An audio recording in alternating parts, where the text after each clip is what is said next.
Hi students, നമ്മളൊരു fast റിവിഷനാണ് നടത്തുന്നത്.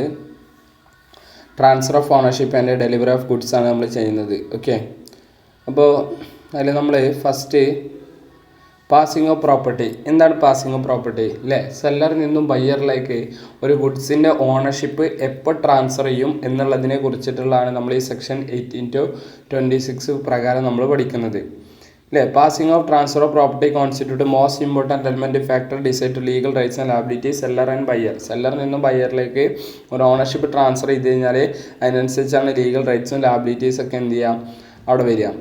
അപ്പോൾ passing of property implies passing of ownership transfer ചെയ്യുക എന്ന് പറഞ്ഞാലാണ് എന്ത് പാസിംഗ് ഓഫ് പ്രോപ്പർട്ടി എന്ന് പറയുന്നത്. If the property has passed to the buyer the risk in the goods sold that buyer and not the seller. എന്താ അവിടെ പറയുന്നത്? If the property has passed to the ബയ്യറിലേക്ക് പ്രോപ്പർട്ടി പോയി കഴിഞ്ഞാൽ the risk in the goods sold that of the buyer. അത് പിന്നെ ആരുടെ risk? ബയ്യറാണ്, not seller. Though the goods may still be in the seller possession. That means സെല്ലറിൽ നിന്നും ബയ്യറിലേക്ക് ഒരു വസ്തുവിൻ്റെ ഉടമസ്ഥാവകാശം ട്രാൻസ്ഫർ ചെയ്താൽ, ഉടമസ്ഥാവകാശം ട്രാൻസ്ഫർ ചെയ്യാന്ന് പറഞ്ഞു കഴിഞ്ഞാൽ പൊസഷൻ കൈമാറ്റം ചെയ്തു എന്നുള്ള അർത്ഥം ഉണ്ടോ? ഇല്ല അല്ലേ. ഡെലിവറി നടക്കണമെന്നില്ല. ഡെലിവറി എന്ന് പറഞ്ഞ വാക്കിൻ്റെ പൊസഷനുമായി ബന്ധപ്പെട്ട ഓണർഷിപ്പ് ട്രാൻസ്ഫർ ചെയ്തു, പക്ഷേ ഫിസിക്കൽ എക്സിസ്റ്റൻസ് ചിലപ്പോൾ അപ്പോഴും അല്ലെങ്കിൽ പൊസഷൻ അപ്പോഴും സെല്ലർ കയ്യിലാവും. എങ്കിൽ പോലും ആ ഗുഡ്സിന് എന്തെങ്കിലും പറ്റിക്കഴിഞ്ഞാൽ റിസ്ക് ആര് വഹിക്കേണ്ടി വരും? ബയ്യർ വഹിക്കേണ്ടി വരും. അപ്പോൾ എങ്ങനെയൊക്കെയാണ് ഒരു ഗുഡ്സിൻ്റെ ഓണർഷിപ്പ് ട്രാൻസ്ഫർ ചെയ്യുക? ഏതൊക്കെ സാഹചര്യങ്ങളാണ് ഓണർഷിപ്പ് ട്രാൻസ്ഫർ ചെയ്യുക? അതുമായി ബന്ധപ്പെട്ട് നമ്മൾ പറയുന്നത് ഫസ്റ്റ് ഐഡൻറ്റിഫിക്കേഷൻ ഓഫ് ഗുഡ്സ് എന്ന് പറഞ്ഞാണ്. എന്താ പറഞ്ഞാൽ മക്കളെ? Identification of goods. സെല്ലറിൽ നിന്നും ബയ്യറിലേക്ക് ഒരു വസ്തുവിൻ്റെ ഉടമസ്ഥാവകാശം ട്രാൻസ്ഫർ ആവണമെങ്കിൽ, സെല്ലറിൽ നിന്നും ബയ്യറിലേക്ക് ഒരു വസ്തുവിൻ്റെ ഓണർഷിപ്പ് ട്രാൻസ്ഫർ ആവണമെങ്കിൽ ആ ഗുഡ്സ് ഏതാണെന്നുള്ളത് അവിടെ എന്തായിരിക്കണം? ഐഡൻറ്റിഫൈഡ് ആയിരിക്കണം. ഏതായിരിക്കണം? ഐഡൻറ്റിഫൈഡ് ആയിരിക്കണം. മനസ്സിലാവുന്നുണ്ടോ? അതാണ് ഫസ്റ്റത്തെ സെക്ഷൻ 80 പറയുന്നത്. ദാറ്റ് മീൻസ് ഒരു അൺഅസർട്ടൈൻഡ് ഗുഡ്സിൻ്റെ ഓണർഷിപ്പ് ഒരിക്കലും സെല്ലറിൽ നിന്നും ബയ്യറിലേക്ക് പോവില്ല. സെല്ലറിൽ നിന്നും ബയ്യറിലേക്ക് ഒരു ഗുഡ്സിൻ്റെ ഉടമസ്ഥാവകാശം പോകണമെങ്കിൽ എന്ത് ചെയ്യണം? ആ ഗുഡ്സ് ഐഡൻറ്റിഫൈഡ് ആയിരിക്കണം. ഓക്കെ, എങ്കിലേ ഓണർഷിപ്പ് ഉള്ളൂ. അതാണ് ഫസ്റ്റത്തെ പാരഗ്രാഫിൽ പറയണത്. ഓക്കെ, അപ്പോൾ ഒരു അൺഅസർട്ടൈൻഡ് ഗുഡ്സിൻ്റെ ഓണർഷിപ്പ് സെല്ലറിൽ നിന്നും ബയ്യറിലേക്ക് പോകണമെങ്കിൽ ആ ഗുഡ്സ് ആദ്യം എന്താവണം? അസർട്ടൈൻഡ് ആയിരിക്കണം. അപ്പോൾ അതാണ് ഫസ്റ്റ്. ഒന്ന് വായിച്ചു നോക്കുക. Identification of goods. Then intention of parties. എന്ത് intention of parties? Goods identified ആയ മാത്രം പോരാ. സെല്ലർ ബയ്യർക്ക് ഒരു ഗുഡ്സ് കൊടുക്കുമ്പോൾ ഗുഡ്സ് ഐഡൻറ്റിഫൈഡ് ആയതുകൊണ്ട് മാത്രം ഓണർഷിപ്പ് ട്രാൻസ്ഫർ ആവില്ല. ഈ ഗുഡ്സിൻ്റെ ഐഡൻറ്റിഫൈഡ് ആയ ഗുഡ്സിൻ്റെ ഓണർഷിപ്പ് എപ്പോഴാണോ നിങ്ങൾ കൊടുക്കാനായിട്ട് ഉദ്ദേശിക്കുന്നത്, ആ ഉദ്ദേശിക്കുന്ന സമയത്താണ് ഓണർഷിപ്പ് എന്ത് ചെയ്യുക? ട്രാൻസ്ഫർ ചെയ്യുക. ഓക്കെ, ഉദ്ദേശം. അപ്പോൾ സാർ ഉദ്ദേശം എന്ന് പറയുന്നത് നമ്മളിപ്പോൾ എങ്ങനെ കണ്ടെത്തുക? അത് അവർ സെക്ഷൻ 90 പറയണത് 3 കാര്യങ്ങളോട് നിങ്ങൾക്ക് എന്ത് ചെയ്യാൻ പറ്റും? ഇൻറ്റൻഷൻ കണ്ടെത്താൻ പറ്റും എന്നാണ് പറയുന്നത്. അപ്പോൾ സപ്പോസ് ഒരു എന്ത് ചെയ്യാം? Terms of contract. ഒരു കരാറിൽ പറഞ്ഞു തന്നെയാണ് അടുത്ത മാസം 10-ാം തീയതി ഞാൻ നിനക്ക് ഓണർഷിപ്പ് തരുള്ളൂ പറഞ്ഞു. അങ്ങനെയാണെങ്കിൽ അവിടെ എപ്പോഴും ഓണർഷിപ്പ് കൊടുക്കാനായിട്ട് ഉദ്ദേശിക്കുന്നത് അടുത്ത മാസം 10-ാം തീയതി അല്ലേ? എപ്പോഴും ഓണർഷിപ്പ് കൊടുക്കാൻ ഉദ്ദേശിക്കുന്നത് മക്കളെ? അടുത്ത മാസം 10-ാം തീയതി. Intention. Then conduct of parties. Then circumstances of the case. ഇങ്ങനെയൊക്കെയാണ് എന്ത് ചെയ്യുക? ഓണർഷിപ്പ് നമ്മൾ ട്രാൻസ്ഫർ ചെയ്യുന്നത്. അപ്പോൾ ഓണർഷിപ്പ് എപ്പോഴൊക്കെ ട്രാൻസ്ഫർ ചെയ്യാം? ഒന്ന് times of contract, conduct of parties, circumstances of the case. ഈ 3 കാര്യങ്ങളിലൂടെയാണ് എന്ത് ചെയ്യുക? ഓണർഷിപ്പ് സെല്ലറിൽ നിന്നും ബയ്യറിലേക്ക് നമ്മൾ എന്ത് ചെയ്യുക മക്കളെ? ട്രാൻസ്ഫർ ചെയ്യുക. ഒന്ന് ടൈംസ് ഓഫ് കോൺട്രാക്ട് ഉണ്ട്, കണ്ടക്ട് ഓഫ് പാർട്ടീസ് ഉണ്ട്, സർക്കംസ്റ്റാൻസസ് ഓഫ് ദ കേസ് ഉണ്ട്. 3 സാഹചര്യങ്ങളിലൂടെ നമുക്ക് ഇൻറ്റൻഷൻ കണ്ടെത്താനായിട്ട് പറ്റും. ഏതൊക്കെയാണ്? Times of contract, conduct of parties, circumstances of the case. ഈ 3 സാഹചര്യങ്ങളിലൂടെ നമുക്ക് ഇൻറ്റൻഷൻ കണ്ടെത്താനായിട്ട് പറ്റും. ടൈംസ് ഓഫ് കോൺട്രാക്ട് ഉണ്ട്, കണ്ടക്ട് ഓഫ് പാർട്ടീസ് ഉണ്ട്, സർക്കംസ്റ്റാൻസസ് ഓഫ് ദ കേസ് ഉണ്ട്. ഓക്കെ, ഇതാണ് നമ്മളിവിടെ പറയണത്. ഈ 3 സാഹചര്യങ്ങളിലൂടെ നമുക്ക് എന്ത് കണ്ടെത്താൻ പറ്റും? ഇൻറ്റൻഷൻ കണ്ടെത്താനായിട്ട് പറ്റും. ഇനി ഈ 3 രീതിയിലും നിങ്ങൾക്ക് ഇൻറ്റൻഷൻ കണ്ടെത്താൻ പറ്റും. ഈ കണ്ടക്റ്റും സർക്കംസ്റ്റാൻസസ് നമുക്ക് നേരിട്ട് കാണാൻ തന്നെ വേണ്ടി വരും. അപ്പോൾ ഈ 3 സാഹചര്യങ്ങളിലൂടെ നിങ്ങൾക്ക് കണ്ടക്റ്റിലൂടെ, ടൈംസിലൂടെ അല്ലെങ്കിൽ സർക്കംസ്റ്റാൻസസിലൂടെ ഒന്നും കണ്ടെത്താൻ പറ്റിയിട്ടില്ലെങ്കിലും വിഷമിക്കേണ്ട. നമുക്ക് വീണ്ടും കുറച്ച് സെക്ഷൻസ് ഉണ്ട്. സെക്ഷൻ 80-24. അപ്പോൾ അതിൽ നമ്മൾ എന്താണ് സെക്ഷൻ 18 പറയുന്നത് നമുക്ക് നോക്കാം. ഇവിടെ സെക്ഷൻ 90 കുറച്ച് കാര്യങ്ങൾ പറയുന്നുണ്ട്. Whether is a contract of specific or asset notes property them transfer to buyer the parties contract intend to be transferred. Then എന്താ purpose of asset in the intention of parties. നമ്മൾ ഈ പറഞ്ഞ കാര്യം തന്നെ വീണ്ടും പറയണത്. ഇനി നമുക്ക് ഈ 3 അൺലെസ് ഡിഫറൻറ്റ് ഇൻറ്റൻഷൻ അപ്പിയേഴ്സ്, കരാറിൽ പ്രത്യേകിച്ചൊന്നും പറയുന്നില്ലെങ്കിൽ, നിങ്ങൾ തമ്മിലുള്ള കരാറിൽ പ്രത്യേകിച്ചൊന്നും പറയുന്നില്ലെങ്കിൽ സെക്ഷൻ 20-24 ആണ് എന്ത് ചെയ്യുന്നത്? സെക്ഷൻ 20-24 റൂളാണ് നമ്മൾ എന്ത് ചെയ്യുക? നോക്കുക. നിങ്ങൾ തമ്മിലുള്ള കരാറിൽ പ്രത്യേകിച്ചൊന്നും പറയുന്നില്ലെങ്കിൽ പിന്നെ ഏത് റൂളാണ് നോക്കുക? നമ്മൾ ഈ 3 രീതിയിലൂടെയും ഇൻറ്റൻഷൻ കണ്ടെത്താൻ പറ്റില്ലെങ്കിൽ സെക്ഷൻ 20-24 റൂൾ നമ്മൾ എന്ത് ചെയ്യും? നോക്കും. അതിലൊന്നാമത്തെ സ്പെസിഫിക് ഗുഡ്സ് ഡെലിവറബിൾ സ്റ്റേറ്റ്. എന്താ ഇവിടെ പറയുന്നത്? ഞാൻ പറയുന്നത് ശ്രദ്ധിക്കും മക്കളെ, എന്നിട്ട് നിങ്ങൾ വായിച്ചു നോക്കിയാൽ specific goods are deliverable state എന്ന് പറഞ്ഞാൽ സെല്ലറും ബയ്യറും തമ്മിൽ ഒരു കച്ചവടം ചെയ്യുന്ന ഗുഡ്സ് ഒരു ഓൾറെഡി ഐഡൻറ്റിഫൈഡ് ആയിട്ടുള്ള ഗുഡ്സാണ്. ഓക്കെ, ഓൾറെഡി ഐഡൻറ്റിഫൈഡ് ആയിട്ടുള്ള ഗുഡ്സാണ്. എന്ത് സ്പെസിഫിക് ഗുഡ്സ് എന്നൊക്കെ പറഞ്ഞു കഴിഞ്ഞാൽ അറ്റ് ദ ടൈം ഓഫ് കരാർ ഉണ്ടാക്കുന്ന ഫോർമേഷൻ്റെ സമയത്ത് തന്നെ ഗുഡ്സ് ഐഡൻറ്റിഫൈഡ് ആൻഡ് അഗ്രീഡാണ്. അപ്പോൾ ഒരു ഗുഡ്സ് സ്പെസിഫിക് ഗുഡ്സാണ്, അത് ഡെലിവറബിൾ സ്റ്റേറ്റ് ആണെന്ന് വിചാരിക്കുക. ഡെലിവറബിൾ സ്റ്റേറ്റ് പറഞ്ഞാൽ എന്താ, സെല്ലർക്ക് ഇനി ആ ഗുഡ്സിൻ്റെ മുകളിലൊന്നും ചെയ്യാനില്ല, ബയ്യർക്ക് ആ ഗുഡ്സ് ഏറ്റെടുത്താൽ മാത്രം മതി. ബാക്കി എല്ലാ പ്രോസസ്സും എന്ത് ചെയ്തണോ, കഴിഞ്ഞണോ. സെല്ലർക്ക് ആ ഗുഡ്സിൻ്റെ മുകളിൽ ഇനി പ്രത്യേകിച്ച് ഒന്നും ചെയ്യാല്ല, ബയ്യർക്ക് ആ ഗുഡ്സ് ഏറ്റെടുത്താൽ മാത്രം മതി. അത്തരം സിറ്റുവേഷൻ എന്തെന്ന് വിളിക്കുക, ഡെലിവറബിൾ സ്റ്റേറ്റ്. ഓക്കെ, എന്തെന്ന് വിളിക്കുക മക്കളെ, ഡെലിവറബിൾ സ്റ്റേറ്റ്. അപ്പോൾ ഒരു ഗുഡ്സ് ഡെലിവറബിൾ സ്റ്റേറ്റിലുള്ള ഗുഡ്സാണ്. ഒരു ഗുഡ്സ് എന്താ, ഡെലിവറബിൾ സ്റ്റേറ്റിലുള്ള ഒരു ഗുഡ്സാണ്. ഓക്കെ, അപ്പോൾ ആ ഡെലിവറബിൾ സ്റ്റേറ്റിലുള്ള ഗുഡ്സാണ് സ്പെസിഫിക് ഗുഡ്സ് ആണെന്ന് വിചാരിക്കുക. അങ്ങനെയാണെങ്കിൽ എന്ത് ചെയ്യുന്നുണ്ട് മക്കളെ, എപ്പോഴാണ് ഓണർഷിപ്പ് പോവുക, കരാർ ഉണ്ടാക്കുന്ന അന്ന് തന്നെ ഓണർഷിപ്പ് പോകും. ഇപ്പോൾ 10/4/2025 നമ്മളൊരു കരാർ ഉണ്ടാക്കിയത്. ഓക്കെ, 10/4/2025 കരാറുണ്ടാക്കി, 11/4 അതിൻ്റെ ഡെലിവറി നടന്നത്, 12/4 അതിൻ്റെ പേയ്മെൻറ്റ് നടന്നത്. ഓക്കെ, എന്നാ ഓണർഷിപ്പ് ട്രാൻസ്ഫർ ആവുക, ഇത്തരം ഗുഡ്സിൻ്റെ മുകളിൽ കരാറിൽ പ്രത്യേകിച്ചൊന്നും പറയുന്നില്ലെങ്കിൽ. അതാണ് where there is unconditional contract. കരാറിൽ വേറൊരു കണ്ടീഷൻസും പറയാത്ത കാലത്തോളം 10/4 ഇതിൻ്റെ ഓണർഷിപ്പ് ട്രാൻസ്ഫർ ആവുമെന്ന് പറയുന്നത്. അപ്പോൾ പേയ്മെൻറ്റ് പിന്നീടാണ് തന്നത്, ഡെലിവറി പിന്നീടാണ് തന്നത്, ഇതൊക്കെ ഇമ്മെറ്റീരിയൽ ആണെന്ന് പറയുന്നത്. എന്നാൽ കരാറിൽ പറയുകയാണ് നമ്മൾ പേയ്മെൻറ്റ് തന്നാൽ മാത്രമേ നിനക്ക് എന്ത് ചെയ്യുള്ളൂ, ഓണർഷിപ്പ് തരുള്ളൂ എന്ന് പറഞ്ഞു. ഓക്കെ, അങ്ങനെയാണെങ്കിൽ അങ്ങനെ ഒരു സിറ്റുവേഷനിലാണെങ്കിൽ പിന്നെ എന്താ നമ്മൾ നോക്കുക, കരാർ ഉണ്ടാക്കിയ ഡേറ്റ് ആണോ നോക്കുക, അല്ല ആ പറഞ്ഞ കണ്ടീഷൻ എന്താണോ ഫുൾഫിൽ ചെയ്യണമെന്ന് മനസ്സിലാവുന്നുണ്ട്. അപ്പോൾ 10/4 നമ്മൾ എന്ത് ചെയ്യുന്നത്, ഒരാൾ നമുക്ക് ഈ പറഞ്ഞ പോലെ കരാർ ഉണ്ടാക്കിയത്, 11/4 ഡെലിവറി നടന്നത്, 12 പേയ്മെൻറ്റ് കിട്ടുമെന്ന് വിചാരിക്കുക. അപ്പോൾ നമ്മൾ കണ്ടീഷൻ പറഞ്ഞു, പേയ്മെൻറ്റ് കിട്ടിയ അന്ന് നിനക്ക് ഓണർഷിപ്പ് വരുള്ളൂ പറഞ്ഞാൽ 12/4 പേയ്മെൻറ്റ് തരുന്ന ദിവസമായിട്ട് നമ്മൾ ഓണർഷിപ്പ് കൊടുക്കുള്ളൂ. എന്നാൽ അങ്ങനെയൊന്നും പറയാത്ത കാലത്തോളം സ്പെസിഫിക് ഗുഡ്സ് ഡെലിവറബിൾ സ്റ്റേറ്റ് ആണെങ്കിൽ കരാർ ഉണ്ടാക്കുമ്പോൾ തന്നെ ഓണർഷിപ്പ് പോകും. ദെൻ അടുത്തത് നമ്മൾ പറയുന്നത് specific goods put into deliverable state. എന്ത് specific goods put into deliverable state എന്ന് പറഞ്ഞാൽ ഒരു സ്പെസിഫിക് ഗുഡ്സാണ്, ഗുഡ്സൊക്കെ ഐഡൻറ്റിഫൈഡ് ആയി, പക്ഷേ ഡെലിവറബിൾ സ്റ്റേറ്റിലല്ല, ഡെലിവറബിൾ സ്റ്റേറ്റിലേക്ക് മാറ്റേണ്ടതുണ്ട്. ഇപ്പോൾ സപ്പോസ് ഞാൻ ക്ലാസ്സിൽ പറഞ്ഞു കൊടുക്കുന്ന ഒരു എക്സാമ്പിളാണ്, ഒരാളുടെ വീട്ടിൽ പോയിട്ട് ഒരു മരം വേണമെന്ന് പറഞ്ഞു. ഒരു മരത്തിൻ്റെ മുകളിൽ തൊട്ടിട്ട് പറഞ്ഞ് ഈ മരം എനിക്ക് വീട് പണി നടക്കാനാണ്, അത് വിൽക്കുന്നുണ്ടോ എന്ന് ചോദിച്ചു. അപ്പോൾ അയാൾ വിൽക്കുന്നുണ്ട് പറഞ്ഞു, രണ്ടുപേരും തമ്മിൽ കരാറുണ്ടായി. അപ്പോൾ ഗുഡ്സ് ഐഡൻറ്റിഫൈഡ് ആയി കരാർ ഉണ്ടാക്കുന്ന സമയത്ത് തന്നെ. പക്ഷേ എന്താണ്, ഡെലിവറബിൾ സ്റ്റേറ്റ് അല്ല, മരം മുറിച്ച് പീസ് ആക്കുമ്പോഴാണ് ഡെലിവറബിൾ സ്റ്റേറ്റിലേക്ക് മാറുള്ളൂ. അപ്പോൾ എന്താ, പുട്ട് ഇൻ ടു ഡെലിവറബിൾ സ്റ്റേറ്റാണ്, ഡെലിവറബിൾ സ്റ്റേറ്റിലേക്ക് മാറ്റേണ്ടതുണ്ട് അല്ലേ, ഏതിലേക്ക് മാറ്റേണ്ടതുണ്ട്, ഡെലിവറബിൾ സ്റ്റേറ്റിലേക്ക് മാറ്റേണ്ടതുണ്ട്. അപ്പോൾ അത്തരം സാഹചര്യത്തിൽ നമ്മൾ എന്താ ചെയ്യാം പറയാം. അത്തരം സാഹചര്യത്തിൽ നമ്മൾ ചെയ്യേണ്ടത് എന്താണെന്ന് വെച്ചാൽ എപ്പോഴാണ് ഓണർഷിപ്പ് പോവുക. അപ്പോൾ ഒരു 10/4 കരാറുണ്ടാക്കിയത്, ശ്രദ്ധിക്കട്ടെ മക്കളെ, ശ്രദ്ധിച്ചിരുന്നോ, 10/4 എന്ത് ചെയ്യാം, ഓണർഷിപ്പ് പോവുക. ദെൻ 10/4 നമ്മൾ എന്തുണ്ടാക്കിയത്, കരാറുണ്ടാക്കിയത് മരത്തിൻ്റെ മുകളിൽ. 11/4 നമ്മൾ മരം മുറിച്ചു പീസാക്കി. ഓക്കെ, ദെൻ 12/4 നമ്മൾ ആരെ വിളിച്ചറിയിച്ചത്, ബയ്യറെ വിളിച്ചറിയിച്ചത്, മരം മുറിച്ച് റെഡിയാക്കി വെച്ചിട്ടുണ്ട്. 13/4 ബയ്യർ വന്ന് അത് കൊണ്ടുപോയി. ദെൻ 14/4 എന്ത് ചെയ്തത്, പേയ്മെൻറ്റ് കൊടുത്തത്. അങ്ങനെയാണെങ്കിൽ എങ്ങനെയാണ് ഇവിടെ കരാറിൽ പ്രത്യേകിച്ചൊന്നും പറയാത്ത കാലത്തോളം എന്നാണ് ഈ ഓണർഷിപ്പ് സെല്ലറിൽ നിന്നും ബയ്യറിലേക്ക് പോവുക. 10 നമ്മൾ കരാറുണ്ടാക്കി, 11 മരം മുറിച്ചു, 12 വിളിച്ചു പറഞ്ഞു, 13 വന്ന് ബയ്യർ അത് ഡെലിവറി കൊണ്ടുപോയി. ദെൻ 14 എന്ത് ചെയ്തു, പേയ്മെൻറ്റ് കിട്ടി. എന്താ ഓണർഷിപ്പ് പോവുക പറയാം, എന്താ ഓണർഷിപ്പ് പോവുക, എടാ കരാറിൽ പ്രത്യേകിച്ചൊന്നും പറയാത്ത കാലത്തോളം ഒരു ഡെലിവറബിൾ സ്റ്റേറ്റിലേക്ക് മാറ്റി. ഡെലിവറബിൾ സ്റ്റേറ്റിലേക്ക് മാറ്റിയാൽ മാത്രം പോരാ, ആ മാറ്റിയ കാര്യം ബയ്യർക്ക് എന്നാണോ നോട്ടീസ് ചെയ്യുന്നത് ആ നോട്ടീസ് ചെയ്യുന്നത്. ബയ്യർക്ക് എന്നാ നോട്ടീസ് ചെയ്തേ, നമ്മൾ 12 നോട്ടീസ് ചെയ്തേ, ആ നോട്ടീസ് ചെയ്ത് അന്ന് മുതൽ തന്നെ ആര് ഓണറായി മാറും, ബയ്യർ ഓണറായി മാറുന്ന പറയാം. ഇവൻ ഡെലിവറി നടന്നിട്ടില്ലെങ്കിലും എന്ത് ചെയ്യുന്നുണ്ട്, പേയ്മെൻറ്റ് കിട്ടിയിട്ടില്ലെങ്കിലും ബയ്യർ ഓണറാവും. നമ്മൾ വിളിച്ച് പറഞ്ഞു, ശ്രദ്ധിക്കട്ടോ, 12 വിളിച്ച് പറഞ്ഞു, ഇതാ നിങ്ങൾ പറഞ്ഞ പോലെ മരം മുറിച്ച് ഞങ്ങളിവിടെ റെഡിയാക്കി വെച്ചിട്ടുണ്ട് പറഞ്ഞു. വിളിച്ചു പറഞ്ഞു, ബയ്യർ ഓക്കെ എന്നൊക്കെ പറഞ്ഞു. എന്നിട്ട് ആ മരം എടുക്കാനായിട്ട് ബയ്യർ വന്നില്ല, അത് അവിടെ ഇരുന്ന് നാശമായിപ്പോയി. ആ മരം അവിടെ ഇരുന്ന് ചെതൽ പിടിച്ചിട്ടോ മറ്റെങ്ങനെയും നാശമായിപ്പോയി.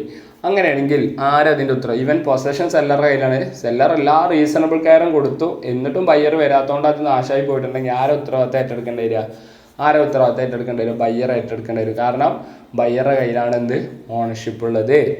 ഈവൻ ഫിസിക്കൽ എക്സിസ്റ്റൻസ് സെല്ലറുടെ കയ്യിലാണ്, പൊസഷൻ സെല്ലറുടെ കയ്യിലാണെങ്കിലും റിസ്ക് എടുക്കേണ്ട ആരായിരിക്കും, ബയ്യർ ആയിരിക്കും. ഓക്കെ, എന്നാൽ ഓണർഷിപ്പ് ബയ്യർക്ക് ട്രാൻസ്ഫേർഡ് ആയി. ശ്രദ്ധിക്കട്ടോ, ഓണർഷിപ്പ് ബയ്യർക്ക് ട്രാൻസ്ഫേർഡ് ആയി. മരം മുറിച്ച് ഉണ്ടോ എന്നുള്ളതൊക്കെ വിളിച്ചറിഞ്ഞു. ബയ്യർക്ക് ഓണർഷിപ്പ് ട്രാൻസ്ഫേർഡ് ആയി.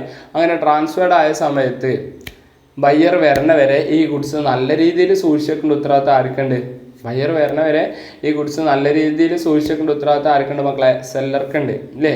എന്നാൽ സെല്ലർ അപ്പോൾ ഓണർഷിപ്പ് പോയിച്ചിട്ട് സെല്ലർക്ക് എല്ലാ ഉത്തരവാദിത്തം കഴിഞ്ഞൊന്നുമില്ല. സെല്ലർ അപ്പോഴും ബെയിലിയാണ്. ബയ്യർ വരണ വരെ ഈ ഗുഡ്സ് ബയ്യർക്ക് വേണ്ടി നല്ല രീതിയിൽ തന്നെ സൂക്ഷിച്ചേക്കണം, നല്ല വൃത്തിക്ക് സൂക്ഷിച്ചേക്കണം. അപ്പം അങ്ങനെയാണെങ്കിൽ ഈ സെല്ലർ എന്ത് ചെയ്തു മക്കളെ? ഈ ബയ്യർ വരണ വരെ ഗുഡ്സ് അലക്ഷ്യമായിട്ട് അവിടെ ഇവിടെയൊക്കെ ഇട്ടു, അല്ലാതെ കൃത്യമായി സൂക്ഷിക്കുകയും ചെയ്തില്ല. അങ്ങനെയാണെങ്കിൽ എന്ത് ചെയ്തു? ഈ പറഞ്ഞ ഗുഡ്സൊക്കെ മോഷണം പോയി അല്ലെങ്കിൽ നാശമായി പോയി. അങ്ങനെയാണെങ്കിൽ ആരാ റിസ്ക് ഏറ്റെടുക്കേണ്ടി വരിക? ഈ പറഞ്ഞ സെല്ലർ എന്ത് ചെയ്യേണ്ടി വരും മക്കളെ? റിസ്ക് ഏറ്റെടുക്കേണ്ടി വരും. ഓക്കെ, ഓണർഷിപ്പ് ബയ്യറിലാണെങ്കിലും അതിനെക്കുറിച്ച് നമ്മൾ പഠിക്കേണ്ടത്. അപ്പോൾ സ്പെസിഫിക് ഗുഡ്സ് ഡെലിവറബിൾ സ്റ്റേറ്റ് ആണെങ്കിൽ കരാർ ഉണ്ടാക്കുന്നതെന്ന്, പുട്ട് ടു ഡെലിവറബിൾ സ്റ്റേറ്റ് ആണെങ്കിൽ ബയ്യർ അറിയിക്കുന്നത്. ഇവിടെ ഒരു എക്സാമ്പിൾ ഉണ്ട്. ലാപ്ടോപ്പ് ഉണ്ടാക്കി ഓപ്പറേറ്റിംഗ് സിസ്റ്റം ഒക്കെ ഇൻസ്റ്റാൾ ചെയ്ത് അറിയിക്കണം എന്നാണ് ഓണർഷിപ്പ് പോവുക. Then specific goods deliverable state, seller has to do anything thereto in order to ascertain price. എന്താ പറയുന്നത്? സ്പെസിഫിക് ഗുഡ്സ് ആണ്, ഡെലിവറബിൾ സ്റ്റേറ്റ് ആണ്. പക്ഷേ സെല്ലർക്ക് അതിൻ്റെ വില പറയണമെങ്കിൽ അതൊന്ന് അളന്ന് നോക്കുകയോ തൂക്കി നോക്കുകയോ മറ്റെന്തോ ചെയ്യേണ്ടതുണ്ട്. ഓക്കെ, സ്പെസിഫിക് ഗുഡ്സ് ആണ്, ഡെലിവറബിൾ സ്റ്റേറ്റ് ആണ്, സമ്മതിച്ചു. സ്പെസിഫിക് ഗുഡ്സ് ആണ്, ഡെലിവറബിൾ സ്റ്റേറ്റ് ആണ്. പക്ഷേ സെല്ലർക്ക് അതിൻ്റെ വില പറയണമെങ്കിൽ ആ ഗുഡ്സ് അളന്ന് നോക്കുകയോ തൂക്കി നോക്കുകയോ മറ്റെന്തോ ചെയ്യേണ്ടതുണ്ട്. അങ്ങനെയാണെങ്കിൽ എപ്പോഴും ഓണർഷിപ്പ് പോവാം? അളന്ന് നോക്കി തൂക്കി നോക്കി അല്ലേ? എപ്പോഴും ഓണർഷിപ്പ് പോവാം മക്കളെ? അളന്ന് നോക്കി തൂക്കി നോക്കി അതിൻ്റെ വില കണ്ടെത്തുമ്പോൾ മാത്രമല്ല, വില കണ്ടെത്തിയ കാര്യം ബയ്യറെ അറിയിക്കുമ്പോൾ. ഇപ്പോൾ സപ്പോസ് ഒരു മരം മില്ലിൽ പോയിട്ട് അല്ലേ, നിങ്ങൾ കണ്ടില്ലേ റോഡരികിലൊക്കെ മരം ഇങ്ങനെ ഓൾറെഡി ഇട്ടിട്ടുണ്ടാവും. അപ്പോൾ ആ മരം മില്ലിൽ പോയിട്ട് നമ്മളൊരു മരം വേണമെന്ന് പറയുമ്പോൾ അത് ഓൾറെഡി എന്താണ്? മരത്തുമ്പോൾ തൊട്ടുറന്ന് ഈ മരം എനിക്ക് വേണം. സംഭവം ഒരു ഡെലിവറബിൾ സ്റ്റേറ്റ് ആണ്, ഗുഡ്സ് ഐഡൻറ്റിഫൈഡ് ആണ്. പക്ഷേ സെല്ലർക്ക് അതിൻ്റെ വില പറയണമെങ്കിൽ അത് എത്ര ക്യൂബിക് മീറ്റർ ആണെന്നുള്ളത് അളന്ന് നോക്കേണ്ടി വരും. അങ്ങനെയാണെങ്കിൽ ആ അളന്ന് നോക്കി തൂക്കി നോക്കി വില പറയുമ്പോഴാണ് ഓണർഷിപ്പ് ബയ്യറിലേക്ക് പോകാമെന്ന് പറയുന്നത്. ഇത്രയും കാര്യങ്ങളാണ് നമ്മൾ എന്ത് പറയുന്നത് മക്കളെ? ഈ പറഞ്ഞ കാര്യങ്ങളുടെ 20, 21, 22 എന്നുള്ളതിൽ നമ്മൾ പറഞ്ഞത്. ഇനി അടുത്തത് അൺഅസർട്ടൈൻഡ് ഗുഡ്സ്. എപ്പോഴാണ് സാർ ഒരു അൺഅസർട്ടൈൻഡ് ഗുഡ്സിൻ്റെ ഓണർഷിപ്പ് പോവുക? അൺഅസർട്ടൈൻഡ് ഗുഡ്സിൻ്റെ ഓണർഷിപ്പ് പോകണമെങ്കിൽ ആ ഗുഡ്സ് ആദ്യം എന്തായി മാറണം മക്കളെ? അസർട്ടൈൻഡ് ഗുഡ്സ് ആയിട്ട് മാറണം. അൺഅസർട്ടൈൻഡ് ഗുഡ്സിൻ്റെ ഓണർഷിപ്പ് പോകണമെങ്കിൽ ആ ഗുഡ്സ് എന്തായി മാറണം? അസർട്ടൈൻഡ് ഗുഡ്സായി മാറണം. ഈ ഒരു അൺഅസർട്ടൈൻഡ് ഗുഡ്സിൽ നിന്നും ഒരു ഗുഡ്സ് നമ്മൾ സെലക്ട് ചെയ്യുന്നതിനെ, അൺഅസർട്ടൈൻഡ് ഗുഡ്സിൽ നിന്നും ഒരു ഗുഡ്സ് നമ്മൾ സെലക്ട് ചെയ്യുന്നതിനാണ് നമ്മൾ എന്തെന്ന് വിളിക്കുക? അപ്രോപ്രിയേഷൻ എന്ന് വിളിക്കുക. എന്തെന്ന് വിളിക്കുക? അപ്രോപ്രിയേഷൻ. ഓക്കെ, എന്തെന്ന് വിളിക്കാൻ പറ്റും? അപ്രോപ്രിയേഷൻ അഥവാ സെലക്ഷൻ ഓഫ് ഗുഡ്സ്. അപ്പോൾ ഒരു അൺഅസർട്ടൈൻഡ് ഗുഡ്സിൽ നിന്നും ഒരു ഗുഡ്സ് നമ്മൾ സെലക്ട് ചെയ്ത് കഴിഞ്ഞാൽ അതിനെ നമുക്ക് എന്തെന്ന് വിളിക്കാൻ പറ്റും? അപ്രോപ്രിയേഷൻ എന്ന് വിളിക്കാം, അഥവാ സെലക്ഷൻ ഓഫ് ഗുഡ്സ് എന്നുള്ളത് നമുക്ക് വിളിക്കാം. ഓക്കെ, അപ്പോൾ ഈ സെലക്ഷൻ ചെയ്യുമ്പോഴാണ് എന്ത് ചെയ്യുക? അൺഅസർട്ടൈൻഡ് ഗുഡ്സിൻ്റെ ഓണർഷിപ്പ് സെല്ലറിൽ നിന്നും ബയ്യറിലേക്ക് പോവുക. അപ്പോൾ നിങ്ങൾ ഒരു സെലക്ഷൻ നടത്തുമ്പോൾ അഥവാ ഒരു അപ്രോപ്രിയേഷൻ നടത്തുമ്പോൾ ഈ പറഞ്ഞ പോയിന്റുകളൊക്കെ ഉണ്ടെങ്കിൽ നിങ്ങൾ സെലക്ഷൻ ചെയ്യുമ്പോൾ തന്നെ ആ ഗുഡ്സിൻ്റെ ഓണർഷിപ്പ് പോവുള്ളൂ. ആർക്ക്? സെല്ലറിൽ നിന്നും ബയ്യറിലേക്ക്. എന്താ സാറങ്ങളീ പറയണത്? എന്ത് ഈ അൺഅസർട്ടൈൻഡ് ഗുഡ്സ്? നോക്കടാ, ഒരേപോലത്തെ ഒരുപാട് ഗുഡ്സ് ഉണ്ടാവും. ഇപ്പോൾ നിങ്ങൾ നോക്കും മക്കളെ, ഒരു ആമസോണോ ഫ്ലിപ്കാർട്ടോ വഴി നിങ്ങളൊരു സാധനം ഓർഡർ ചെയ്യുമ്പോൾ അത് സെല്ലറുടെ കയ്യിൽ ഒരു ഗുഡ്സാണോ ഒരേപോലത്തെ ഉണ്ടാവുക? അല്ല, ഒരേപോലത്തെ ഒരുപാട് ഗുഡ്സ് ആരുടെ കയ്യിലുണ്ടാവും? ഈ പറഞ്ഞ നമ്മുടെ സെല്ലറുടെ കയ്യിലുണ്ടാവും. അപ്പോൾ നിങ്ങളൊരു ഓർഡർ കൊടുക്കുന്ന സമയത്ത് നിങ്ങൾക്ക് വേണ്ടിയിട്ട് അതിൽ നിന്നും ഒരെണ്ണം സെലക്ട് ചെയ്യും അല്ലേ? എപ്പോഴാണ് നിങ്ങൾ സെലക്ട് ചെയ്തതെന്ന് അറിയാം. ആമസോണും ഫ്ലിപ്കാർട്ടിൽ നിന്നൊക്കെയാണ് എപ്പോഴാണ് സെലക്ട് ചെയ്തതെന്ന് അറിയാം. ട്രാക്ക് യുവർ ഓർഡർ നോക്കും. ആ ഓർഡർ നോക്കുന്ന സമയത്ത് ഉണ്ടാവും your goods has been packed and shipped എന്നൊക്കെ പറഞ്ഞിട്ട് നമ്മൾ കാണും അല്ലേ? ആ പോയിന്റ് ഓഫ് ടൈമിലാണ് നമുക്ക് വേണ്ടി ആ ഗുഡ്സ് സെലക്ട് ചെയ്തു എന്ന് പറയാം. അപ്പോൾ അന്ന് മുതൽ നമ്മൾ ആരാ? ആ ഗുഡ്സിൻ്റെ ഓണറാണ്. ഇവൻ പേയ്മെൻറ്റ് കൊടുത്താലും കൊടുത്തിട്ട് ഇല്ലെങ്കിലൊക്കെ. അപ്പോൾ അപ്പോൾ ഒരു സെലക്ഷൻ വാലിഡ് ആവണം എങ്കിലേ അതെന്താവുള്ളൂ? ഒരു ഓണർഷിപ്പ് സെലക്ഷൻ ചെയ്യുമ്പോൾ തന്നെ പോവുള്ളൂ. അതിനുള്ള പോയിന്റുകൾ ഏതൊക്കെയാണ്? There is a contract for sale of unascertained and future goods. There is a contract for the sale of unascertained and future goods. നിങ്ങൾ ഉണ്ടാക്കുന്ന കരാർ അൺഅസർട്ടൈൻഡിൻ്റെയോ അല്ലെങ്കിൽ ഫ്യൂച്ചർ ഗുഡ്സിൻ്റെ ആയിരിക്കണം. The goods should confirm the description quality state in the contract. നിങ്ങൾ ഈ പറഞ്ഞ അൺഅസർട്ടൈൻഡ് ഓർ ഫ്യൂച്ചർ ഗുഡ്സ് ആയിരിക്കണം. അൺഅസർട്ടൈൻഡ് ഓർ ഫ്യൂച്ചർ ഗുഡ്സിൻ്റെ മുകളിലായിരിക്കണം കരാർ ഉണ്ടാക്കേണ്ടത്. Then goods should confirm the description and quality stated in the contract. Goods എന്തായിരിക്കണം? ഷുഡ് കൺഫേം ദ ഡിസ്ക്രിപ്ഷനുമായിട്ട് മാച്ചായിരിക്കണം. ഇതുമായിട്ട് മാച്ചായിരിക്കണം, ഡിസ്ക്രിപ്ഷനുമായിട്ട് എന്തായിരിക്കണം?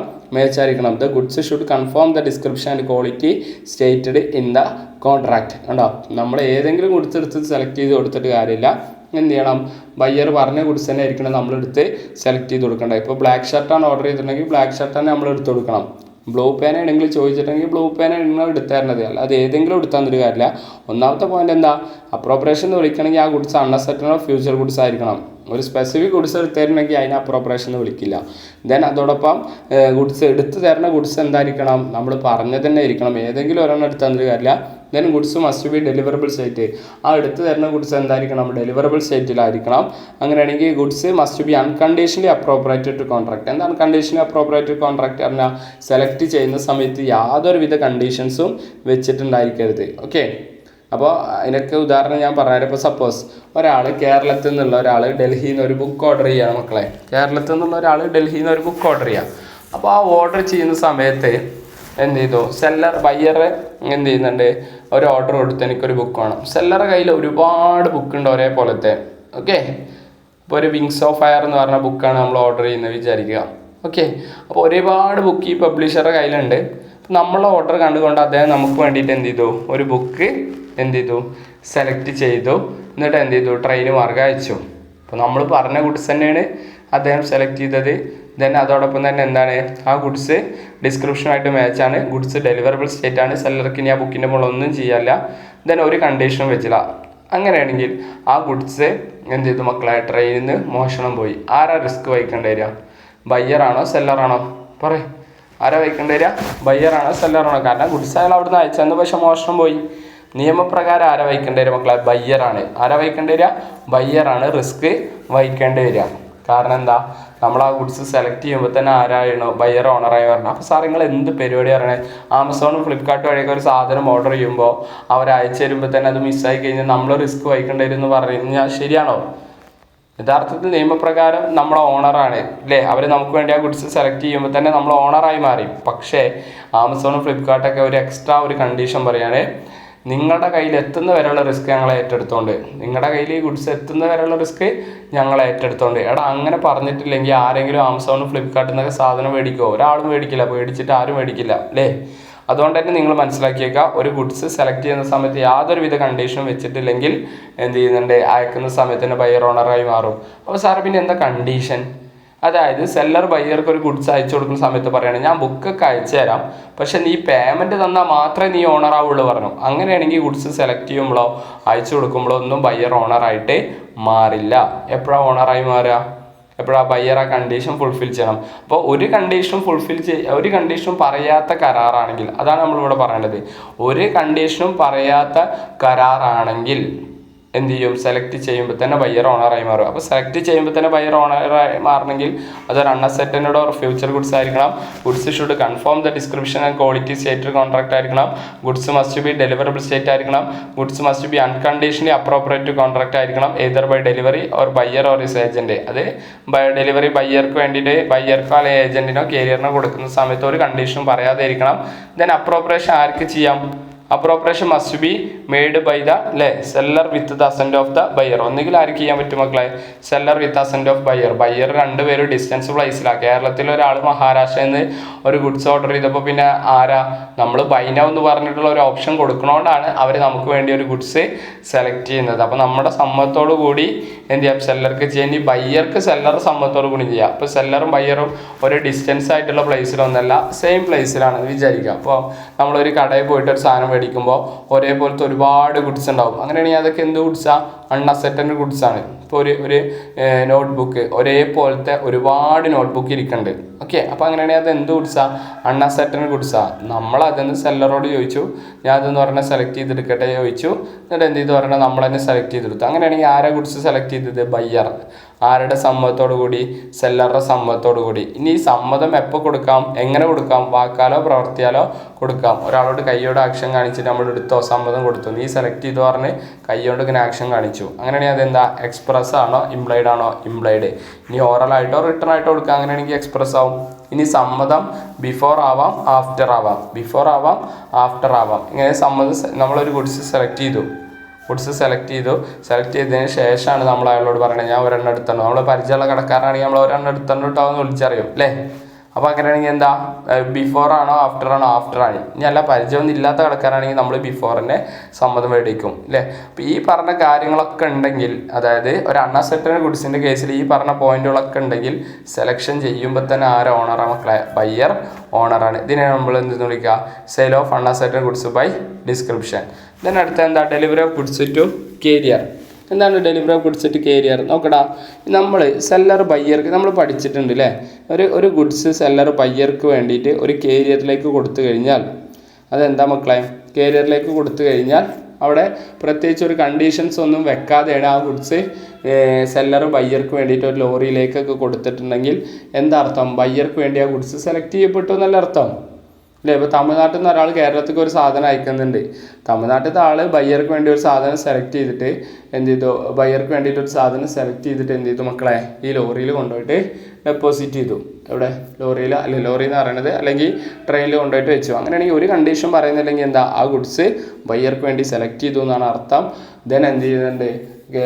ബയ്യർ അതിൻ്റെ ഓണറായി മാറി എന്ന് അർത്ഥം. അപ്പോൾ വേറെ in pursuance of contract seller deliver the goods to buyer or carrier or other bailee for the purpose of transmission to buyer. കണ്ടോ? ബയ്യർക്ക് വേണ്ടി, ബയ്യർക്ക് ട്രാൻസ്ഫർ ചെയ്യാൻ വേണ്ടിയിട്ട് യാതൊരുവിധ condition, does not reserve the right of disposal പറഞ്ഞാൽ എന്താ?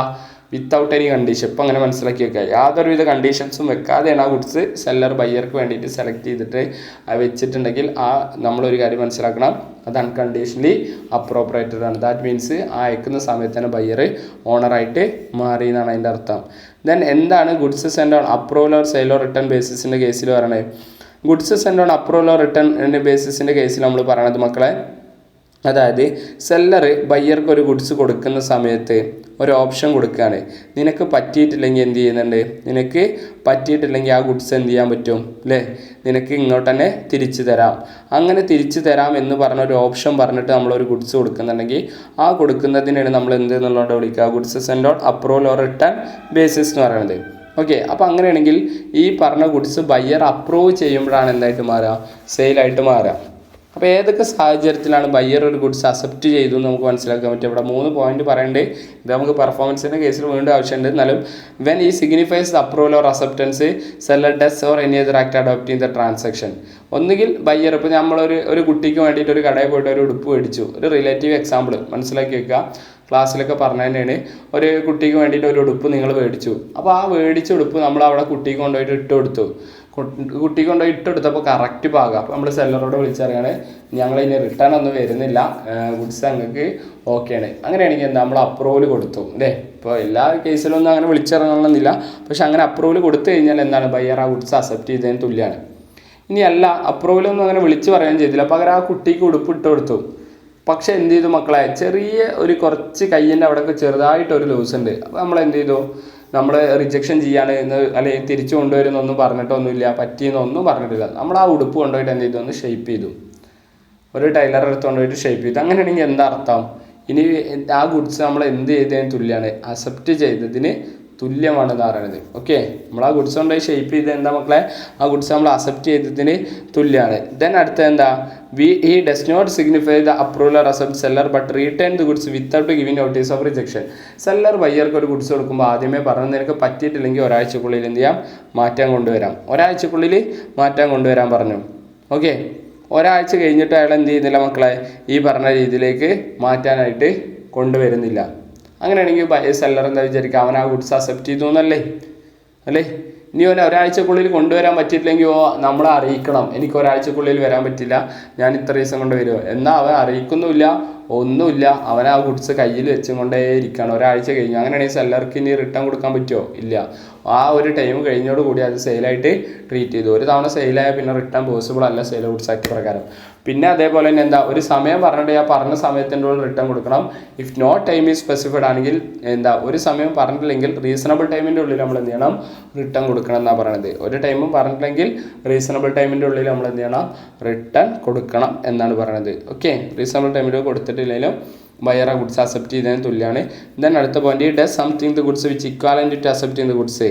അതായത് ഒരു വ്യക്തി ഒരാൾക്കൊരു ഗുഡ്സ് കൊടുത്തു, ആ ഗുഡ്സ് കൈ കിട്ടിയ ആൾ ആ ഗുഡ്സ് തൻ്റേതാകുന്ന രീതിയിലേക്ക് എന്തെങ്കിലും ഒരു പ്രവൃത്തി ചെയ്യുകയാണ്. ഇപ്പോൾ സപ്പോസ് എ എന്ന് പറഞ്ഞ വ്യക്തി ബി എന്ന് പറഞ്ഞ വ്യക്തിക്ക് ഒരു ഗുഡ്സ് കൊടുത്തു. ഓക്കെ, ഒരു 10 ദിവസത്തെ ഗ്യാപ്പ് എടുത്തു, നിനക്ക് പറ്റിയിട്ടില്ലെങ്കിൽ തിരിച്ചു തരാം. ഒരു 2ാമത്തെ ദിവസം ആയപ്പോൾ തന്നെ ബി കൊണ്ടുപോയിട്ട് അത് സിയുടെ മുന്നിൽ എന്ത് ചെയ്തു മക്കളെ, പണയം വെച്ചു.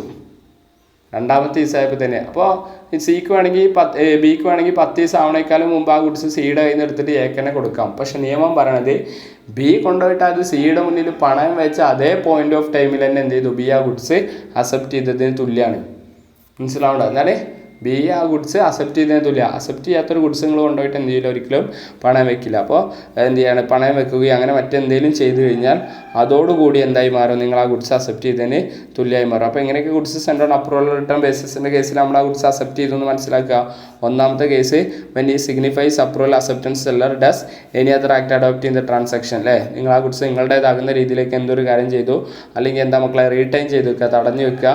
ഒരു നിശ്ചിത സമയം കഴിഞ്ഞിട്ടും നിങ്ങളത് കൊടുക്കുന്നില്ല. സമയം പറഞ്ഞിട്ടുണ്ടെങ്കിൽ പറഞ്ഞ സമയത്തിൻ്റെ കൊടുക്കുന്നില്ല, അല്ലെങ്കിൽ റീസണബിൾ ടൈമിൻ്റെ ഉള്ളിൽ കൊടുക്കുന്നില്ല. Then he does something to goods which equivalent to accept ചെയ്യുന്ന goods. Example he pledge or sell the goods. Then നമ്മൾ sale or return deem to be option it does any act if the pledge third party. Okay, then sale for cash only return. എന്താ sale for cash only റിട്ടേണിൻ്റെ കേസിൽ നമ്മൾ പറയണത് മനസ്സിലാക്കി വെക്കുക. Seller ബയ്യർക്ക് ഒരു ഗുഡ്സ് കൊടുക്കുന്ന സമയത്ത് പറയാണ് നീ ക്യാഷ് എന്നിട്ട് റിട്ടേൺ തരണം. അപ്പോൾ അങ്ങനെയാണെങ്കിൽ എപ്പോഴാണ് പിന്നെ സെയിലാവുക? നമ്മുടെ നാട്ടിലൊക്കെ പോലെ അല്ലേ, പ്രാക്ടിക്കലി നടക്കുന്ന കച്ചവടമാണ്. ക്യാഷ് എന്തെങ്കിലും റിട്ടേൺ തരണം എന്ന് പറഞ്ഞു. അങ്ങനെയാണെങ്കിൽ പിന്നെ എപ്പോഴാണ് സെയിലാവുക? ക്യാഷ് കൊടുക്കണം. ക്യാഷ് തന്നാലേ സെയിലാവൂ എന്ന് പറഞ്ഞു കഴിഞ്ഞാൽ പിന്നെ എന്ത് ചെയ്യുന്നുണ്ട്, ക്യാഷ് കൊടുക്കുമ്പോഴേ തന്നെ ബയ്യർക്ക് അതിൻ്റെ ഓണർഷിപ്പ് കിട്ടുള്ളൂ, അല്ലാത്ത കാലത്തുള്ള ഓണർഷിപ്പ് കിട്ടില്ല. then അടുത്തത് reservation of right of disposal. എന്താ sir reservation of right of disposal? Seller ബയ്യർക്ക് ഒരു ഗുഡ്സ് കൊടുക്കുന്ന സമയത്ത് ചില കണ്ടീഷൻസ് വെച്ചിട്ടാണ് ആ ഗുഡ്സ് കൊടുക്കണമെന്ന് വിചാരിക്കാം. സെല്ലർ ബയ്യർക്ക് ഒരു ഗുഡ്സ്, അത് അൺഅസർട്ടൈൻഡ് ഗുഡ്സ് കൊടുക്കുന്ന കേസിലായിക്കോട്ടെ, അൺഅസർട്ടൈൻഡ് ഗുഡ്സ് അസർട്ടൈൻ ചെയ്ത് കൊടുക്കുന്ന കേസിലായിക്കോട്ടെ, ഒരു സ്പെസിഫിക് ഗുഡ്സ് കൊടുക്കുന്ന കേസിലായിക്കോട്ടെ, ഏതായിക്കോട്ടെ, അതാണ് ഇവിടെ പറയുന്നത്. Where there is a contract of sale specific goods or where the goods have been subsequently appropriated contract. ഏത് ഗുഡ്സ് ആയിക്കോട്ടെ സെല്ലർ ബയ്യർക്ക് കൊടുക്കുന്ന സമയത്ത് ചില കണ്ടീഷൻസ് പറഞ്ഞുകൊണ്ടാണ് ആ ഗുഡ്സ് സെല്ലർ ബയ്യർക്ക് കൊടുക്കണമെങ്കിൽ, ചില കണ്ടീഷൻസ് പറഞ്ഞുകൊണ്ടാണ് ആ ഗുഡ്സ് സെല്ലർ ബയ്യർക്ക് കൊടുക്കണമെന്നുണ്ടെങ്കിൽ ആ കൊടുക്കുന്ന സമയത്ത് തന്നെ എന്ത് ചെയ്യുന്നുണ്ട് മക്കളെ, കണ്ടീഷൻസ് പറഞ്ഞുകൊണ്ടാണ് ആ ഗുഡ്സ് കൊടുക്കണമെന്നുണ്ടെങ്കിൽ നമ്മൾ എന്ത് ചെയ്യുന്നുണ്ട് മനസ്സിലാക്കി വെക്കുക. ആ ഗുഡ്സിൻ്റെ മുകളിൽ എന്ത് ചെയ്തിട്ടുണ്ട്, seller reservation of right of disposal ചെയ്തിട്ടുണ്ട്, അഥവാ കണ്ടീഷണൽ അപ്രോപ്രിയേഷൻ ചെയ്തിട്ടുണ്ടെന്ന് അർത്ഥം. അങ്ങനെയാണെങ്കിൽ ആ ഗുഡ്സ് കൊടുക്കുന്ന സമയത്ത് തന്നെ പറഞ്ഞ കണ്ടീഷൻ ബയ്യർ ഫുൾഫിൽ ചെയ്യാത്ത കാലത്തോളം ബയ്യർ ഓണർ ആവില്ല. ഒന്നുകൂടി പറഞ്ഞുതരാം, സെല്ലർ ബയ്യർക്ക് ഒരു ഗുഡ്സ് കൊടുക്കുന്ന സമയത്ത് ചില കണ്ടീഷൻസ് പറഞ്ഞിട്ടുണ്ടെങ്കിൽ ആ കണ്ടീഷനും കൂടി ഫുൾഫിൽ ചെയ്താലേ ബയ്യർ എന്താവുള്ളൂ, ഓണർ ആവുള്ളൂ. ഈവൻ ഗുഡ്സിൻ്റെ പൊസഷൻ ബയ്യറെ കയ്യിൽ കിട്ടിക്കഴിഞ്ഞാൽ പോലും ആ കണ്ടീഷൻ ഫുൾഫിൽ ചെയ്യാത്ത കാലത്തോളം ബയ്യർ ഓണർ ആവില്ല.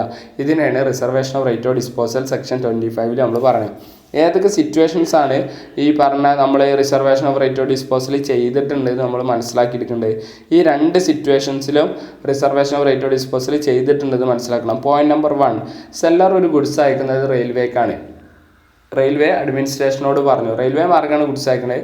റെയിൽവേ അഡ്മിനിസ്ട്രേഷനോട് പറയാണ് എൻ്റെയോ എൻ്റെ ഏജൻറ്റിൻ്റെയോ പെർമിഷൻ ഇല്ലാതെ ബയ്യർ വന്നു കഴിഞ്ഞാൽ ആ ഗുഡ്സ് നിങ്ങൾ എന്ത് ചെയ്യരുത്, കൊടുക്കരുത്. ഇവൻ ഒരു ബിൽ ഓഫ് ലാഡിങ് ആയിട്ടോ റെയിൽവേ റെസിപ്റ്റുമായി വന്നാൽ പോലും എൻ്റെയും എൻ്റെ ഏജൻറ്റിൻ്റെയും പെർമിഷൻ ഇല്ലാതെ നിങ്ങൾ ആ ഗുഡ്സ് ബയ്യർക്ക് കൊടുക്കരുത് എന്ന് പറഞ്ഞ് റെയിൽവേൻ്റെ അധികാരികളോട് പറഞ്ഞിട്ടെങ്കിൽ എന്താ അർത്ഥം, ബയ്യർ എന്തോ ഒരു കണ്ടീഷൻ ഫുൾഫിൽ ചെയ്ത് തരാണ്ട്.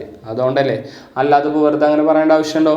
ഇല്ല, ബയ്യർ എന്തോ ഒരു കണ്ടീഷൻ ഫുൾഫിൽ ചെയ്ത് തരാനുണ്ട്, അതുകൊണ്ടാണ് നമ്മൾ അങ്ങനെ പറയുന്നത്. അപ്പോൾ സെല്ലർ ബയ്യർക്ക് ഒരു ഗുഡ്സ് കൊടുക്കുന്ന സമയത്ത് എന്താ പറയുന്നത് മക്കളെ, എന്താ പറയുന്ന ഒരു കണ്ടീഷൻ പറഞ്ഞു. അങ്ങനെ കണ്ടീഷൻ പറഞ്ഞു കഴിഞ്ഞാൽ ആ കണ്ടീഷൻ ഫുൾഫിൽ ചെയ്യാതെ ഒരിക്കലും എന്ത് ചെയ്യുന്നില്ല, ബയ്യർ ഓണറായി മാറില്ല. അപ്പോൾ അതിനുള്ള ഒരു ഉദാഹരണങ്ങളാണ് ഈ പറയണത്. ഒന്ന്, ട്രെയിൻ മാർഗ്ഗം ഒരു ഗുഡ്സ് അയക്കുന്ന സമയത്ത് എന്താ പറഞ്ഞത്, ട്രെയിൻ മാർഗ്ഗം ഒരു ഗുഡ്സ് അയക്കുന്ന സമയത്ത് പറഞ്ഞു അല്ലേ, എന്താ ട്രെയിൻ മാർഗ്ഗം ഗുഡ്സ് അയക്കുന്ന സമയത്ത് പറഞ്ഞത്, റെയിൽവേൻ്റെ ആൾക്കാരോട് എൻ്റെയോ എൻ്റെ ഏജൻറ്റിൻ്റെയോ പെർമിഷൻ ഇല്ലാതെ ഗുഡ്സ് നിങ്ങൾ ബയ്യർക്ക് കൊടുക്കരുത് എന്ന് പറഞ്ഞു. അങ്ങനെയാണെങ്കിൽ എന്താ മക്കളെ, ഈ പറഞ്ഞ ബയ്യർ എന്തോ കണ്ടീഷൻ ചെയ്ത് കൊടുക്കേണ്ടത്. മറ്റൊന്ന്, സെല്ലർ ബയ്യർക്ക് ഒരു ഗുഡ്സ് അയക്കുന്ന സമയത്ത് ഒരു ബിൽ ഓഫ് ലാഡിങ്ങും കൂടി എന്ത് ചെയ്യാണ്, അയക്കാണ്. എന്താ അയക്കുന്നത്, ബിൽ ഓഫ് ലാഡിങ് അയക്കാണ്. ആ ബിൽ ഓഫ് ലാഡിങ് അയക്കുന്നതിൻ്റെ ഒപ്പം തന്നെ ബിൽ ഓഫ് എക്സ്ചേഞ്ചും അയച്ചണം. ഗുഡ്സിൻ്റെ പൊസഷൻ കിട്ടാൻ സഹായിക്കുന്ന ഡോക്യുമെൻ്റ് ആണല്ലോ ഡോക്യുമെൻ്റ് ഓഫ് ടൈറ്റിൽ. ഇപ്പോൾ തമിഴ്നാട്ടിൽ നിന്ന് ഒരാൾ കേരളത്തിൽ കോഴിക്കോട്ടേക്ക് ഒരു ഗുഡ്സ് അയക്കുന്നുണ്ട്, കോഴിക്കോട്ടേക്ക് കുറച്ച് ഗുഡ്സ് അയക്കുന്നുണ്ട്. ആ ഗുഡ്സ് അയച്ചു കൊടുക്കുന്ന സമയത്ത് തന്നെ എന്തും കൂടി ചെയ്യാണ്, ആ ഗുഡ്സ് അയച്ചു കൊടുക്കുന്ന സമയത്ത് ഗുഡ്സിൻ്റെ പൊസഷൻ കിട്ടാൻ സഹായിക്കുന്ന ബിൽ ഓഫ് ലാഡിങ് അയച്ചു കൊടുക്കുന്നതിൻ്റെ ഒപ്പം തന്നെ ഒരു ബിൽ ഓഫ് എക്സ്ചേഞ്ചും അയച്ചു കൊടുക്കുകയാണ്. ഓക്കെ, ബിൽ ഓഫ് ലാഡിങ് അയച്ചു കൊടുക്കുന്നതിൻ്റെ ഒപ്പം ഏത് അയച്ചു കൊടുത്തു? ഒരു ബിൽ ഓഫ് എക്സ്ചേഞ്ചും അയച്ചു കൊടുത്തു. അങ്ങനെ അയച്ചു കൊടുക്കുന്നുണ്ടെങ്കിൽ എന്താ മക്കളെ, ബയ്യറുടെ കയ്യിൽ ബിൽ ഓഫ് ലാഡിങ്ങും ബിൽ ഓഫ് എക്സ്ചേഞ്ചും രണ്ടും ടുഗദർ ആയിട്ടാവും, ഒരുമിച്ചിട്ടാണ് വരുന്നത്. അങ്ങനെയാണെങ്കിൽ എന്താ അർത്ഥം? ആ ബിൽ ഓഫ് എക്സ്ചേഞ്ച് നിങ്ങൾ ഇപ്പം തന്നെ അക്സെപ്റ്റ് ചെയ്യണം എന്നാണ് അർത്ഥം. പേയ്മെൻ്റ് ഒന്ന് സെക്യൂർഡ് ആക്കാൻ വേണ്ടിയിട്ട്. അങ്ങനെയാണെങ്കിൽ ആ ബിൽ ഓഫ് എക്സ്ചേഞ്ച് അക്സെപ്റ്റ് ചെയ്യാതെ നിങ്ങൾ ബിൽ ഓഫ് ലാഡിങ് മാത്രം കൈവശം വെച്ചിട്ട് ഗുഡ്സ് ഏറ്റെടുത്ത് കഴിഞ്ഞാൽ ഒരിക്കലും നിങ്ങൾക്ക് ഓണർഷിപ്പോ ഒന്നും കിട്ടില്ല. നിങ്ങൾ ബിൽ ഓഫ് എക്സ്ചേഞ്ച് അക്സെപ്റ്റ് ചെയ്യാൻ തയ്യാറാവാത്ത കാലത്തോളം നിങ്ങൾ ഒരിക്കലും ഓണറാകാൻ പോവില്ല. ആ ഗുഡ്സ് നിങ്ങൾ എന്ത് ചെയ്യണം? റിട്ടേൺ ചെയ്യണം എന്നാണ് പറയുന്നത്. അപ്പോൾ മനസ്സിലാക്കി വെക്കുക. എന്ത് ചെയ്യുന്നുണ്ട്? സെല്ലർ ബയ്യർക്ക് ഒരു ഗുഡ്സ് അയച്ചു കൊടുക്കുന്ന സമയത്ത് ബിൽ ഓഫ് ലാഡിങ്ങിൻ്റെ ഒപ്പം അഥവാ റെയിൽവേ റിസിപ്റ്റിൻ്റെ ഒപ്പം ബിൽ ഓഫ് എക്സ്ചേഞ്ച് കൂടി വെച്ചിട്ടുണ്ടെങ്കിൽ എന്താണ് അർത്ഥം? ബിൽ ഓഫ് എക്സ്ചേഞ്ച് കൂടി വെച്ചിട്ടുണ്ടെങ്കിൽ എന്താണ് അർത്ഥം? ആ ബയ്യർ എന്ത് ചെയ്യണം? ഇപ്പം തന്നെ ആ ഗുഡ്സ് അക്സെപ്റ്റ് ചെയ്യണം എന്നുള്ളത്, ആ ബിൽ ഓഫ് എക്സ്ചേഞ്ച് അക്സെപ്റ്റ് ചെയ്യണം എന്നാണ്. അപ്പോൾ അതൊരു കണ്ടീഷൻ വെച്ചതിന് തുല്യമാണെന്നാണ് പറയുന്നത്. ഓക്കെ, അപ്പോൾ നിങ്ങൾ ബിൽ ഓഫ് എക്സ്ചേഞ്ച് അക്സെപ്റ്റ് ചെയ്യാതെ ഗുഡ്സ് മാത്രം കൈവശം വെച്ച് കഴിഞ്ഞാൽ അത് റോങ്ഫുള്ളി റീടേൺ ചെയ്തതിന് തുല്യമാണ്. ഓക്കെ, അപ്പോൾ it should not be that condition appropriation distinction from uncondition appropriation. Condition appropriation പറഞ്ഞാൽ എന്താ? ഒരു ഗുഡ്സ് അല്ലേ കണ്ടീഷൻ വെച്ചിട്ട് അയക്കുന്നതിനാണ് കണ്ടീഷൻ അപ്രോപ്രിയേഷൻ. ദെൻ അല്ലെങ്കിൽ സെലക്ട് ചെയ്യുന്ന സമയത്തൊക്കെ അൺകണ്ടീഷൻ അപ്രോപ്രിയേഷൻ എന്ന് പറഞ്ഞു കഴിഞ്ഞാൽ എന്താ? യാതൊരുവിധ കണ്ടീഷൻസും വെക്കാതെ നമ്മൾ ഗുഡ്സ് സെലക്ട് ചെയ്ത് കൊടുക്കുന്നതിനാണ് അൺകണ്ടീഷൻ അപ്രോപ്രിയേഷൻ. ഒന്ന് കേട്ട് നോക്കുക 2-3 തവണയൊക്കെ വൃത്തിയിൽ. എന്നിട്ട് ഡൗട്ട് ഉണ്ടെങ്കിൽ ചോദിക്കുക. ബാക്കി ഞാൻ അപ്ലോഡ് ചെയ്യാം.